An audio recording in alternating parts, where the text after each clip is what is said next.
व्यासेन ग्रथितां पुराणमुनिना मध्ये महाभारतम् अद्वैतामृतवर्षिणीं भगवतीम् अष्टादशाध्यायिनीम् अम्ब त्वामनुसन्दधामि भगवद्गीते भगवद्वेषिणी।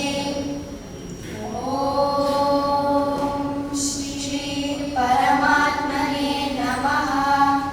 अथ भक्तियोगो नाम द्वादशोऽध्यायः। अर्जुन उवाच एवं सततयुक्ताये भक्तास्त्वां पर्युपासते ये चाप्यक्षरमव्यक्तं तेषां के योगवित्तमाः।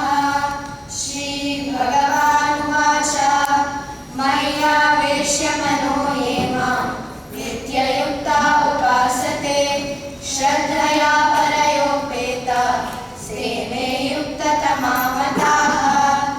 ये त्वक्षरमनिर्देश्यम् अव्यक्तं पर्युपासते सर्वत्र गमचिन्त्यं च कूटस्थम् अचलं ध्रुवं सन्नियम्येन्द्रियग्रामं सर्वत्र समबुद्धयः ते प्राप्नुवन्ति मामेव सर्वभूतहिते रताः। क्लेशोऽधिकतरस्तेषाम् अव्यक्तासक्तचेतसाम् अव्यक्ता हि गतिर्दुःखं देहवद्भिरवाप्यते।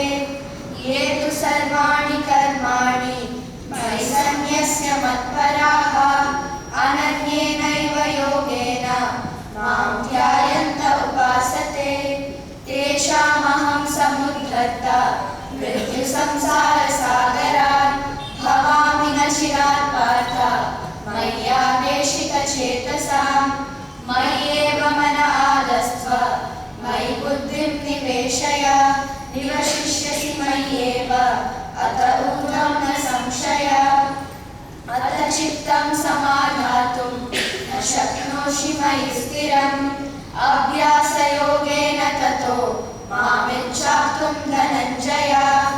अभ्यासेऽप्यसमर्थोऽसि मत्कर्म परमो भव मदर्थमपि कर्माणि कुर्वन् सिद्धिमवाप्स्यसि।